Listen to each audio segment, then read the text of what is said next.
নির্বাচনী প্রচারকে কেন্দ্র করে দেখালাম যে ধুন্ধুমার পরিস্থিতি, আর এবার দেখুন কুন্দল কাটায় কার্যত জর্জরিত রাজ্যের শাসক দল।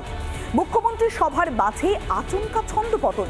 খুব দলনেত্রীর সভামঞ্চে ঠাঁই পেলেন না বিদায়ী সাংসদ অপরূপা পোদ্দার। কল্যাণ ব্যানার্জিকে কাঠগোড়ায় তুলে সভা ছেড়েছেন অভিমানী অপরূপা। তবে কি কাঞ্চনের মতো অপরূপাতেও অ্যালার্জি রয়েছে কল্যাণের?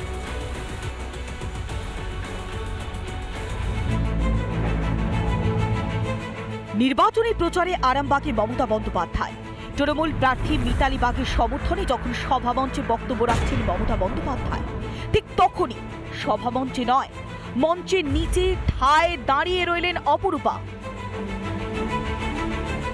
কেন মঞ্চে জায়গা হলো না আরামবাগের বিদায়ী সাংসদের? প্রশ্ন শুনেই রীতিমতো তেলে বেগুনে জ্বলে উঠলেন অপরূপা। কল্যাণ ব্যানার্জি মঞ্চে উঠতে দেননি, উনি শিডিউল কাস্ট, দলিত, মাইনরিটিদের বিপক্ষে।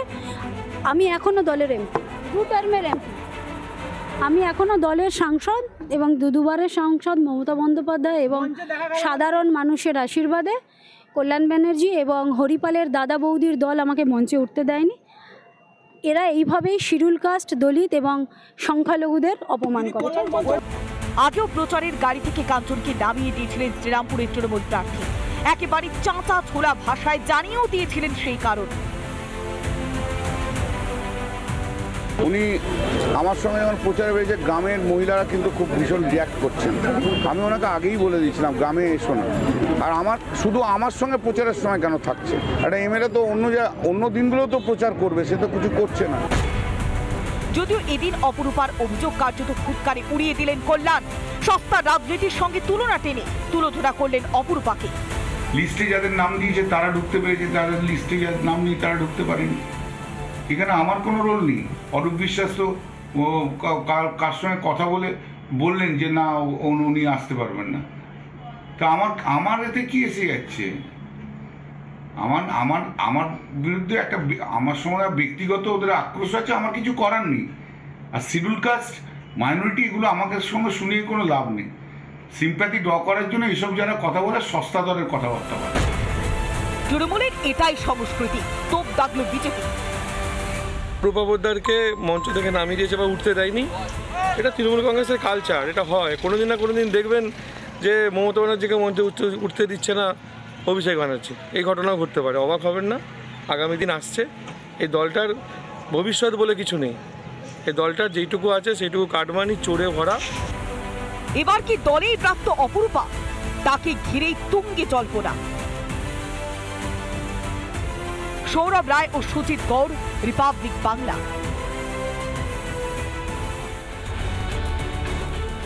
কোথাও শাসকের প্রচারে বাধা, কোথাও বা বিরোধীদের কণ্ঠরোধের চেষ্টা, কোথাও বা শাসক দলের অন্দরের কন্দল। তবে এবার দেখুন, ভোটের আগে রীতিমতো আতঙ্কে রয়েছেন পূর্ব বর্ধমানের বুদবুদের দেবশলা পঞ্চায়েতের কাঁকুড়ার বাসিন্দারা। বিজেপি করায় বারবার হামলার শিকার একাধিক আদিবাসী পরিবার। পুলিশের বিরুদ্ধে নিষ্ক্রিয়তার অভিযোগ করছে গ্রামবাসীরা। এবারে লোকসভা নির্বাচনেও কি একই ধরনের চিত্র ফিরবে? আবারও কি দেখতে হবে শাসকের সেই লাল চোখ? তাই নিরাপত্তার দাবিতে আগে থেকেই নির্বাচন কমিশনের দ্বারস্থ হয়েছে কাঁকুড়ার বাসিন্দারা।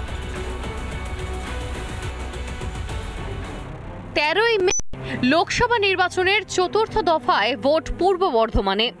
তার আগেই ভয় কাঁপছে পূর্ব বর্ধমানের বুদবুদের দেবশালা পঞ্চায়েতের কাঁকুড়ার আদিবাসী পরিবারগুলি। তাদের আশঙ্কা, 2021-এর মতো আবারও তাদের উপর অত্যাচার চালাবে না তো শাসক আশ্রিত দুষ্কৃতীরা?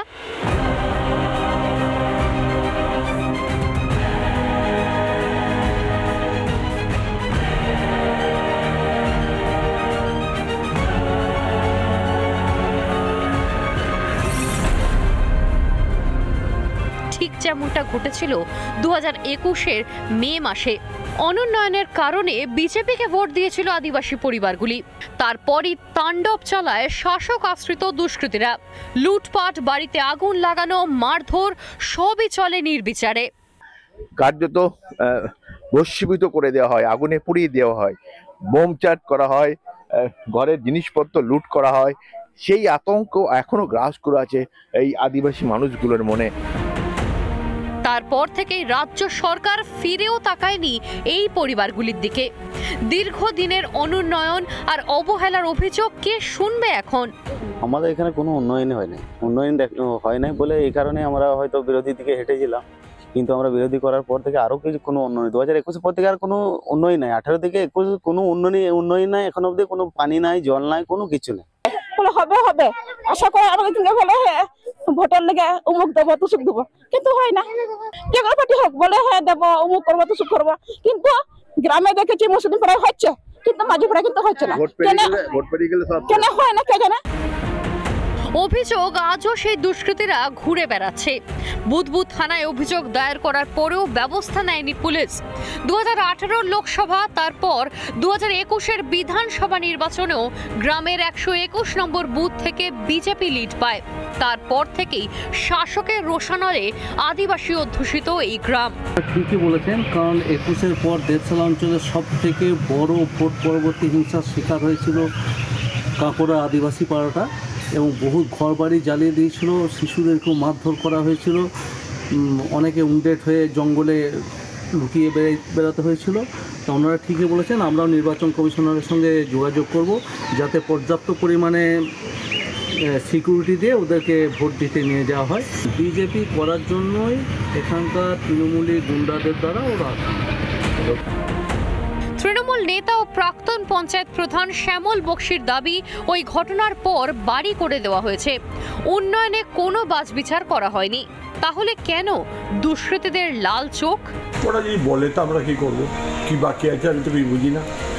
ওই পাড়াটা আগুন লাগিয়ে দেওয়ার পর সব ঘরই রিপেয়ারিং করে দেওয়া হলো। চঞ্চল আমি লালন গিয়ে পর সবাইকে যা বস্ত্র যা কিছু দেওয়ার দিলাম, বিজেপির ওপর নেতৃত্ব এসে দিল, সব রকম তো সবাই দিয়েছে। আমারিডাঙ্গা বাবলাবনি যে দুটো আছে সে দুটো তো যা রাস্তা করার কোনো সম্ভব নয়, কেউ করতে পারবে না। বুদবুদ থানায় অভিযোগ দায়ের পর কোনো ব্যবস্থা নেওয়া হয়নি, তাই হয়তো তারা ভাবছে আবার ভোট, তারপরে আবার রেজাল্ট আউট, তারপরে আবার হিংসার শিকার হবে না তো তারা।